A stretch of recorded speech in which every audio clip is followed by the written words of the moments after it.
Rajinikanth bus conductor से hero कैसे बने। रजनीकांत की पैदाइश 12 सितंबर 1950 को बेंगलुरु में हुई। उनका असल नाम शिवाजी राव है। वो बचपन से ही फिल्म अदाकार बनना चाहते थे। इब्तदाई दौर में रजनीकांत ने बस कंडक्टर का काम शुरू किया। इस दौरान उन्होंने स्टेज ड्रामों में भी काम किया। दरअसल तमिल फिल्मों के मशहूर डायरेक्टर के बालचंदर ने एक ड्रामे में रजनीकांत की कारकर्दगी देखी, जिससे वो बहुत मुतासिर हुए। साल 1975 में के बालचंदर की हिदायत में बनी तमिल फिल्म अपूर्वा रंगागल से रजनीकांत ने अपनी फिल्मी करियर की शुरुआत की। उस फिल्म में कमल हासन ने अहम किरदार अदा किया था। साल 1978 में आई फिल्म भेरवे में रजनीकांत की कलेदी रोल अदा करने का पहला मौका मिला। ये फिल्म बॉक्स ऑफिस पर सुपरहिट साबित हुई। इस फिल्म के साथ ही रजनीकांत भी सुपरस्टार बन गए। उसके बाद 1980 में रजनीकांत की एक और सुपरहिट फिल्म बाला रिलीज हुई। बाला अमिताभ की सुपर फिल्म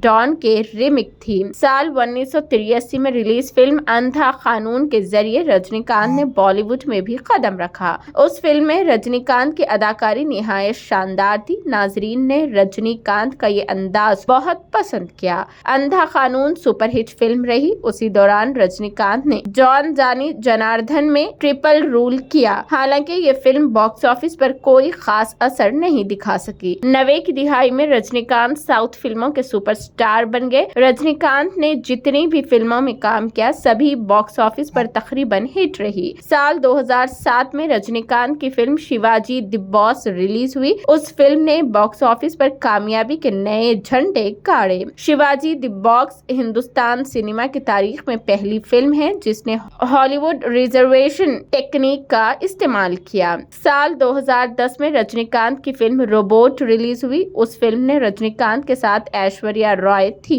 रोबोट ने 255 करोड़ रुपए से ज्यादा की कमाई करके नई तारीख रकम की। रोबोट रजनीकांत की तमिल फिल्म अंतरन का हिंदी वर्जन था। साल 2014 में रजनीकांत की 2 फिल्में रिलीज हुई। हालांकि दोनों फिल्में टिकट काउंटर पर कोई खास कमाल नहीं दिखा सकी।